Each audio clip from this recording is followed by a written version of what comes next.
नमस्कार and I welcome to all of you in global lookout. दोस्तों recently ये news आई है कि जो टाटा ग्रुप है ये बात कर रही है ताइवान की विस्ट्रॉन कंपनी से जो आईफोन 14 का प्रोडक्शन है वो मिल के किया जाए इंडिया में।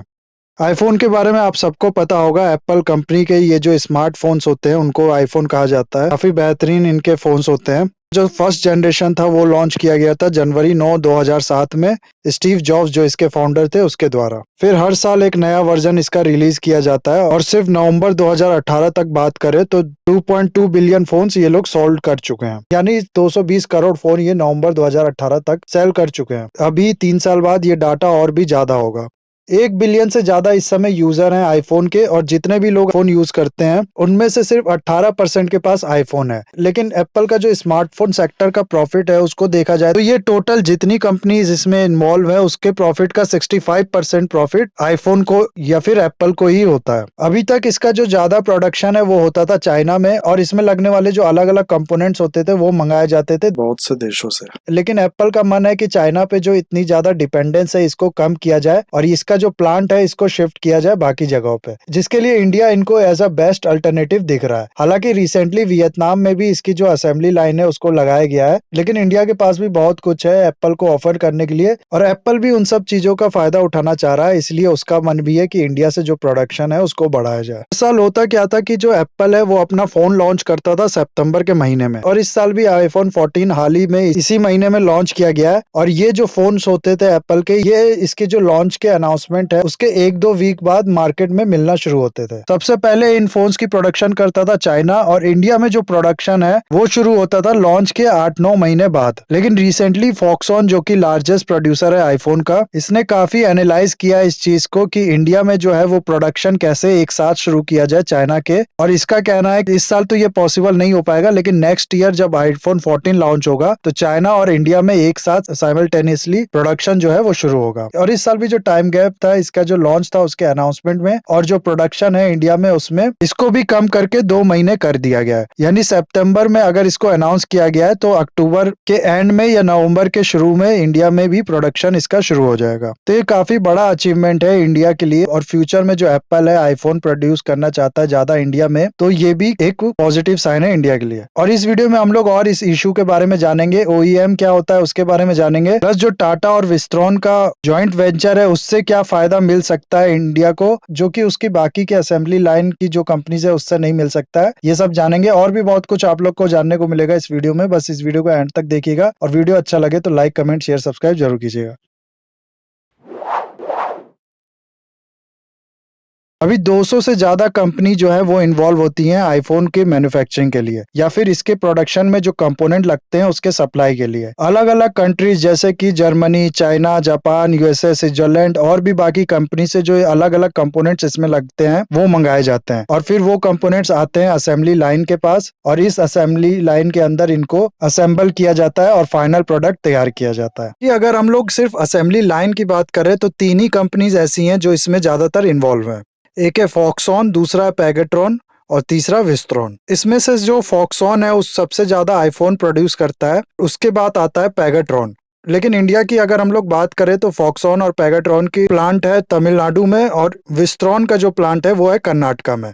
और इंडिया में भी फॉक्सकॉन सबसे ज्यादा मैन्युफैक्चर करता है, लेकिन उसके बाद आता है विस्ट्रॉन। और पेगाट्रॉन इंडिया की मार्केट में अभी नया है, 2021 में ही इसने प्लांट डाला था, और वो भी कोविड की वजह से इसको शुरू करने में काफी दिक्कत आई है। अभी फॉक्सकॉन का सबसे बड़ा जो प्लांट है वो है शेंजन प्रोविंस में चाइना के, जो कि 3 स्क्वायर किलोमीटर में फैला हुआ है, और इसको फॉक्सकॉन सिटी भी कहा जाता है। अगर आप लोग न्यूज को फॉलो करते होंगे तो कुछ साल पहले ही फॉक्सकॉन की जो फैसिलिटी है तमिलनाडु में, वहां पर लोगों को फूड पॉइजनिंग हो गया था, जिसके बाद काफी बवाल हुआ था, लोगों ने काफी प्रोटेस्ट किया था वहां पर, जिसके बाद कैसे तैसे ये जो मामला है इसको ठंडा किया गया।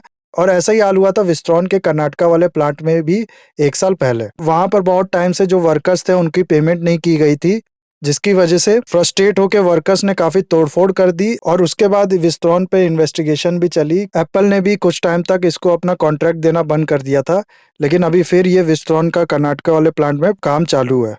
ये तीनों कंपनीज जिसका नाम मैंने आपको बताया, फॉक्सकॉन, पेगाट्रॉन और विस्ट्रॉन, ये तीनों कंपनी हैं तो ताइवानीज, लेकिन इनका जो सबसे ज्यादा प्रोडक्शन है वो होता है चाइना में। और पिछले कुछ सालों में कुछ रीजन की वजह से जो चाइना में प्रोडक्शन होता है एप्पल का उसमें बहुत ज्यादा डिस्टरबेंस आई है। चाहे वो पहले ट्रम्प का ट्रेड वॉर हो गया या फिर उसके बाद कोविड-19 की वजह से बार-बार लॉकडाउन का लगना हो गया चाइना में। इस सब की वजह से जो एप्पल का प्रोडक्शन था उसमें काफ़ी गिरावट आई थी। इसके अलावा ताइवान को लेके भी पिछले कुछ सालों से यूएसए और चाइना में टेंशन बनी हुई है। इसलिए एप्पल चाहता है कि अपना जो प्रोडक्शन है वो चाइना से शिफ्ट करके कहीं और ले जाया जाए। चाइना पे जो उनकी डिपेंडेंस है उसको कम किया जाए। इसके अलावा इंडिया में जो पीएलआई स्कीम है जिसके अंतर्गत गवर्नमेंट जो है काफ़ी बेनिफिट्स देती है कंपनीज़ को, उसका फ़ायदा भी ये कंपनीज़ उठाना चाहती हैं। इसलिए इन कंपनीज़ का भी मूड था कि इंडिया में जो है प्रोडक्शन बढ़ाया जाए और इन्हीं सब वजह से एप्पल ने जो है डिसाइड किया था कि इस साल 5 से 7% का जो आईफ़ोन का प्रोडक्शन है वो किया जाएगा इंडिया से। जिसके चलते इस बार जो टाइम गैप होता है लॉन्च के बाद मैन्युफैक्चरिंग का इंडिया में, उसमें भी कमी लाई गई है। और अब टाटा जिसका भी बहुत टाइम से प्लान है कि मोबाइल की जो मैन्युफैक्चरिंग है उसमें एंटर किया जाए, वो भी अब आईफोन का प्रोडक्शन करना चाहती है और इसके लिए वो बात कर रही है विस्ट्रॉन से। नाउ सवाल अब यही उठता है कि इससे इंडिया को क्या फ़ायदा होगा और इंडिया में जो प्राइस है आईफोन का उसमें कमी देखने को मिलेगी कि नहीं?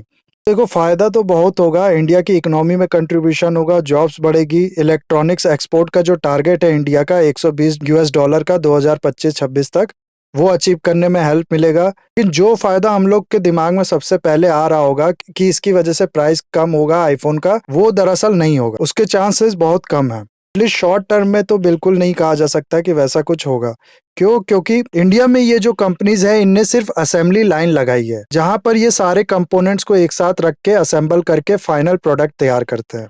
इसके बाद भी इंडिया को बहुत ज़्यादा डिपेंड रहना पड़ेगा चाइना से या फिर बाकी कंट्रीज से जो कंपोनेंट का इंपोर्ट है उस पे। इंडिया में जो कंपोनेंट इसमें यूज़ होते हैं उसके लिए ज़्यादा ओईएम नहीं है।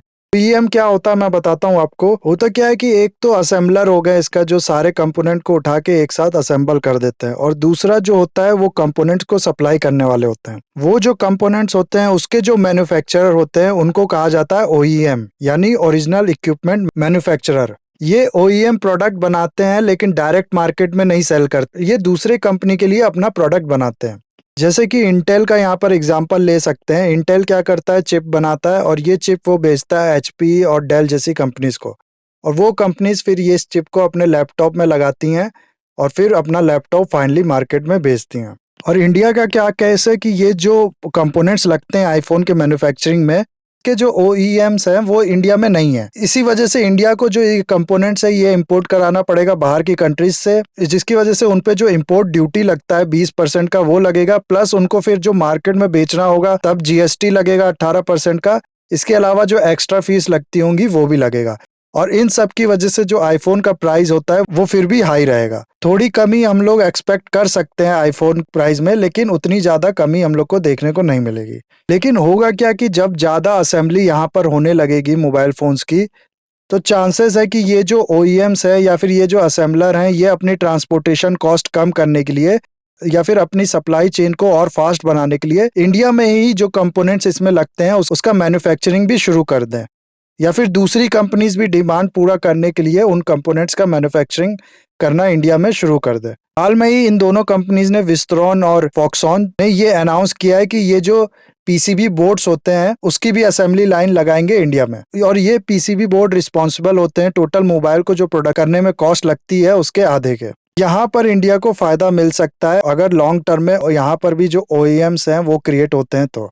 प्लस दूसरा, टाटा जैसी कंपनी मोबाइल के मैन्युफैक्चरिंग में अगर एंट्री ले रही है तो इसका भी बहुत बड़ा फायदा होगा इंडिया को और टाटा को खुद, क्योंकि टाटा के पास पोटेंशियल है कि ये एक्सपीरियंस गेन करके एक हाई क्वालिटी का बढ़िया मोबाइल जो आईफोन के लेवल का हो वो खुद से बनाना शुरू कर सके, और अगर ऐसा होता है तो फ्यूचर में और भी फायदा होगा इंडिया को। तो इतना ही था गाइज इस वीडियो में। आई होप ये वीडियो आपको अच्छा लगा होगा। That's all, have a nice day, take care.